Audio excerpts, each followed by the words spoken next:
అసలు జగన్మోహన్ రెడ్డి గారు అనేటువంటి వ్యక్తి రోడ్డు మీద తిరిగిన ప్రతి నిమిషం ఈ రాష్ట్రానికి నష్టం జరుగుతుంది. ఓహో, వాళ్ళెవరు అంటమైంది, నేను అపాంచి చెప్పటమైంది. ఇది భలే ఉంది అబ్బా. అటు చూడు.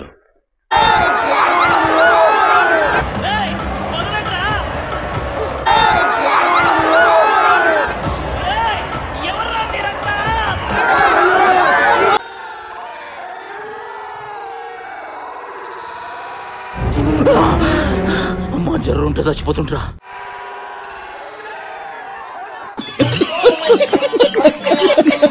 ఇట్టాడిదేదో అవుద్దని అన్నిసార్లు అడిగారు, ఎక్కడికి వెళ్తున్నావు అని.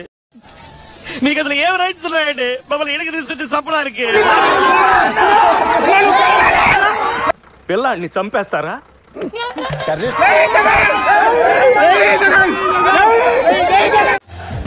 అడవులలో ఇట్లా పుట్టిరా ఏమరా, మంచి మర్యాదలు.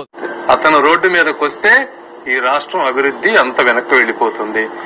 Roles reverse. నా వల్ల ఇండియా డెవలప్ అయిందంటావు, ఆ మొక్క బయట అందరికి చెప్పు. పిచ్చండి ఇది. ఆయనకి ఎక్కడుంది హక్కు? చంద్రయ్య గారిని మాచర్లలో అతి కిరాతకంగా, అది రాజకీయ హత్య అంటే. ఆయనకేం తెలియదరా? ఏమిటి మీ ఉద్దేశం? ఎట్లా కనిపిస్తున్నాడు మీ గట్టికి? నూతుల్లో పూడికలు తీసేవాళ్ళ కనిపిస్తున్నాడా? ఇది ఎవరో ఇద్దరు స్నేహితుల మధ్య జరిగినటువంటి గొడవని దీన్ని రాజకీయం చేయాలని చూస్తా ఉన్నారు. అసలు ఏమిటి ఒపీనియన్ నాకు అర్థం కాదు. సార్ బస్ స్టాండింగ్ లో చెవుల్లో గుబు తీసేవాళ్ళ కనిపిస్తున్నాడా? ఇది రాజకీయ హత్య ఎలా అవుతుంది? అది రాజకీయ హత్య. ఆ రోజు నువ్వేం చేసావు? బయటకు వచ్చావా? వెళ్ళావా మాచర్లా? ఇప్పుడు తలుచుకుంటే తమాషాగా ఉంది. నేనున్నానే పెద్ద ఎర్రుండి. హత్యలు చేసింది నువ్వు. చిన్న మలరటం చేయించాను, సింపతి క్రియేట్ చేశాను. ఇప్పుడు వెళ్ళి సర్వేలు చూడు, పనే గెలుపుని చెప్తున్నాయి. ఈ రాష్ట్రాన్ని అత్యంత అవినీతిపయంగా, అత్యంత ఘోరంగా డెవలప్మెంట్ లేకుండా చేశావు నువ్వు.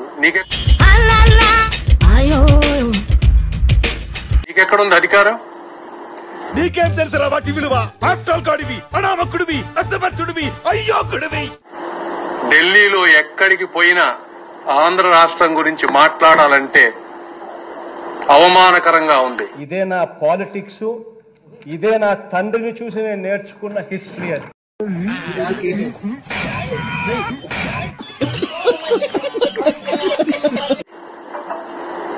జగన్మోహన్ రెడ్డి గారి గురించి ఎవరిని అడిగినా మీరు ఢిల్లీ కాదు, నేను నిన్న నార్త్ ఈస్టర్న్, అక్కడ కూడా ఆయన ఖ్యాతి అక్కడ కూడా వెళ్ళింది అని ఈ సందర్భంగా చెప్పడానికి చాలా చాలా చాలా సంతోషం.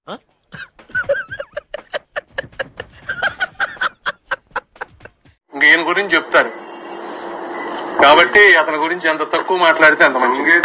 మీరు ఇవన్నీ ఏం పట్టించుకోకండి, నిజంగా చాలా గొప్ప సిద్ధాంతి. ఆడో గొప్ప సిద్ధాంతి, ఈడో గొప్ప యాదాంతి. పల్నాడు జిల్లాలో ఎంతమంది ప్రాణాలు కోల్పోయారు?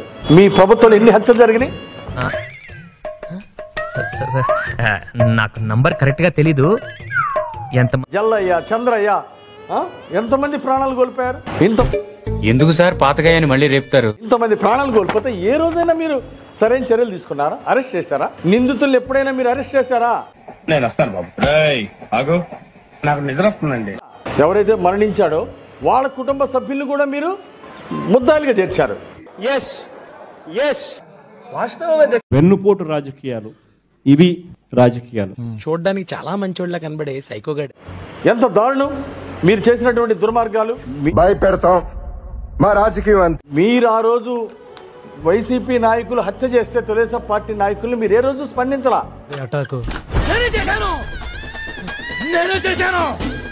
వాళ్ళకి సపోర్ట్ చేశారు.